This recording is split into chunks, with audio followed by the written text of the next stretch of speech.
Hello everyone. এই ৰাতিপুৱা আপোনালোকক বিন্দাস ব্লগলৈ স্বাগতম জনাইছো আৰু মই যাবলৈ ওলাইছো এফালে আৰু কলৈ যাবলৈ ওলাইছো কি কৰিবলৈ ওলাইছো সকলোবিলাক আপোনালোকে ভিডিওটো চাই থাকক তেতিয়াহে গম পাব হয়তো চাগে থাম্বনেলটো দেখি গম পাইছে মই কোড যাবলৈ ওলাইছো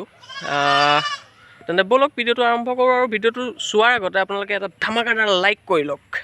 তেনে বলক আজি ভগৱতক চিন্তি যাত্ৰাটো আৰম্ভ কৰো বলক মন্দিৰ পালোহি আৰু মন্দিৰৰ বাহিৰত এনেকুৱা বহুতো দোকান আছে য'ত আপোনালোকে শৰাই দিবৰ কাৰণে বুট মগু আৰম্ভ কৰি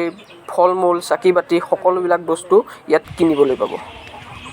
মন্দিৰৰ মেইন প্ৰৱেশদ্বাৰেদি প্ৰৱেশ কৰি আহিয়েই এটা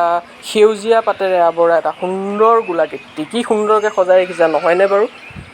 ৱাও নাইচ এয়া হৈছে মন্দিৰৰ চাকি বন্তি জ্বলোৱা ঠাই যেহেতু মেইন মন্দিৰৰ ভিতৰত চাকি জ্বলাবলৈ নিদিয়ে সেইবাবে মন্দিৰ কমিটিয়ে বাহিৰত অতি সুন্দৰভাৱে ব্যৱস্থা কৰি দিছে অগণন ভক্তই অগণন আশা উদ্দেশ্যেৰে মা দুৰ্গাৰ আশীষ বিচাৰে ধূপ দীপ চাকি বন্তি জ্বলায় আৰু আজি ভিৰ যথেষ্ট কম যিহেতু বন্ধ আছিল কৰোণাৰ বাবে আজি খোলা বেছি দিন হোৱা নাই বলকচোন আৰু অকণমান আগুৱাই যাওঁ আগুৱাই গৈ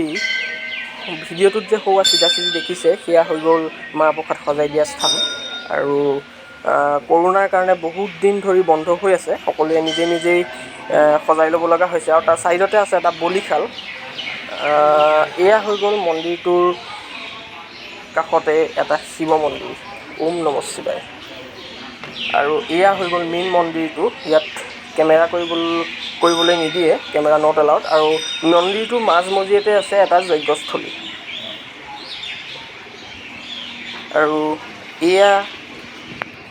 বটগছত ৰঙা ফিটা বান্ধি থোৱা আপোনালোকে দেখিছে মন্দিৰটোৰ চৌপাশে বহুতো বটগছ আছে কিন্তু এই ৰঙা ফিটা বান্ধিলে বোলে মনৰ আশা পূৰণ হয় সেইকাৰণে সকলো ভক্তই ৰঙা ফিটা মনত যি উদ্দেশ্য লৈ আহে সেই উদ্দেশ্যে ৰঙা ফিটা বান্ধে এই বটগছবিলাকত আৰু বোলে মনৰ আশা পূৰণ হ'লে সেই ৰঙা ফিটা বোলে খুলিব লাগে তেনেকুৱা বিশ্বাস আছে আৰু এয়া হৈ গ'ল মন্দিৰটোৰ সম্পূৰ্ণ পৰিৱেশটো দুৰ্গাৰ জাগ্ৰত মন্দিৰসমূহৰ ভিতৰত দেওপানী দুৰ্গা মন্দিৰ এক অন্যতম যিসকল আহিছে তেখেতসকলেতো গম পায় আৰু যিসকল অহা নাই তেওঁলোক আহিব পাৰে গোলাঘাট ডিমাপুৰ সংযোগী 129 নং ৰাষ্ট্ৰীয় ঘাইপথৰ মাজতে এই মন্দিৰ অৱস্থিত গোলাঘাটৰ পৰা মিনিমাম 45 কিলোমিটাৰমান হয় আৰু আজি ভিৰ যথেষ্ট কম মানে একচুৱেলি আমি ৰাতিপুৱাতে আহিলোঁ সোনকালে আহিলোঁ হয়তো 9টামান বজালৈ আহিব পাৰে ভিৰ হ'ব পাৰে সেয়ে গুটি থকা চেণ্ডেল আছে মন্দিৰৰ বাহিৰত এনেকুৱা ধৰণৰ বহুতো দোকান আছে ফল মূলৰ পৰা আৰম্ভ কৰি ষ্টেচনাৰী দোকানলৈকে আৰু আপোনালোকে কমেণ্ট কৰি জনাব ভিডিঅ'টো কেনেকুৱা পালে কি হৈছে সকলোবিলাক আৰু এনেকুৱা ধৰণৰ নতুন কমেণ্ট কিছুমান পালেহে আগন্তুক ভিডিঅ' বনাবলৈ মনৰ ইচ্ছা বাঢ়ে এইবাৰ ওলাই আহিলোঁ দেওপানী মাক উদ্দেশ্যি আজি বিন্দাস ব্লগৰ এটা ভিডিঅ' আপোনালোকলৈ আগবঢ়াই দিছোঁ এটা শ্বৰ্ট ভিডিঅ' বহুত বেছি দীঘলীয়া কৰা নাই যদি ভিডিঅ'টো ভাল পাইছে তেন্তে লাইক কমেণ্ট শ্বেয়াৰ ছাবস্ক্ৰাইব আদি ইত্যাদি যিমান যি কৰিব লগা আছে সকলোবিলাক কৰি দিব সেয়াই কওঁ থেংক ইউ জয়